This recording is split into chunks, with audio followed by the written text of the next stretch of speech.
Pålægning af basissejl i plejeseng. Du sikrer dig, at borgeren ligger det rigtige sted, inden du begynder pålægningen. Læg sejlet med indersiden opad, altså den side, der skal være ind mod borgeren. Jeg bruger mit lår til at holde sejlet fast op mod seng. Nu tager jeg og finder midten, som her er markeret af 2 gule syninger. Jeg tager lige den modsatte benstrop også. Så skal jeg se, hvor højt op skal sejlet ligge. Sejlet skal ligge der, hvor ballerne bliver uvenner, eller så hvor ryg bliver til baller, skal kanten af sejlet ligge. Jeg skal også finde ud af, hvor tæt sejlet skal ligge på borgeren.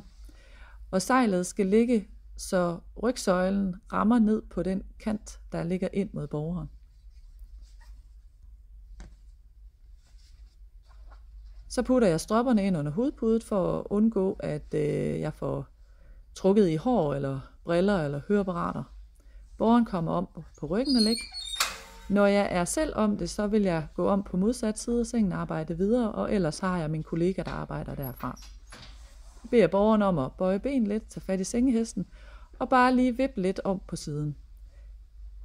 Så trækker jeg ved hjælp af vægtoverføring sejlet ud lidt op for oven, og så tager jeg fat i sejlet for neden, laver vægtoverføring igen, så jeg får sejlet trukket ud.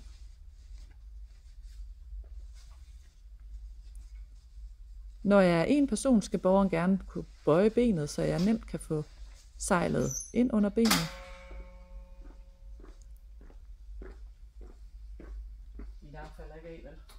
Hvis jeg er alene om opgaven, har jeg brug for en kollega, der står på modsat side af sengen, hvor jeg står.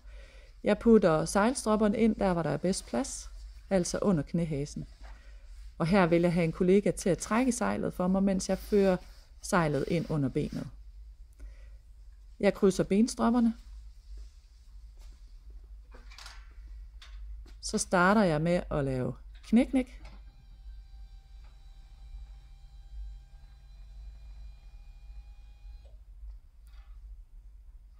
Herefter kører jeg hovedgade op, så borgeren kan liftes fra siddende til siddende.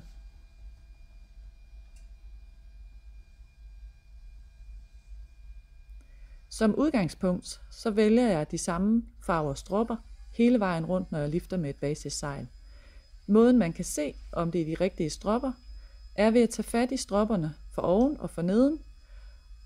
Og når jeg har fat i dem og trækker både for oven og neden, så skal de trække lige meget, så de strammer på begge sider.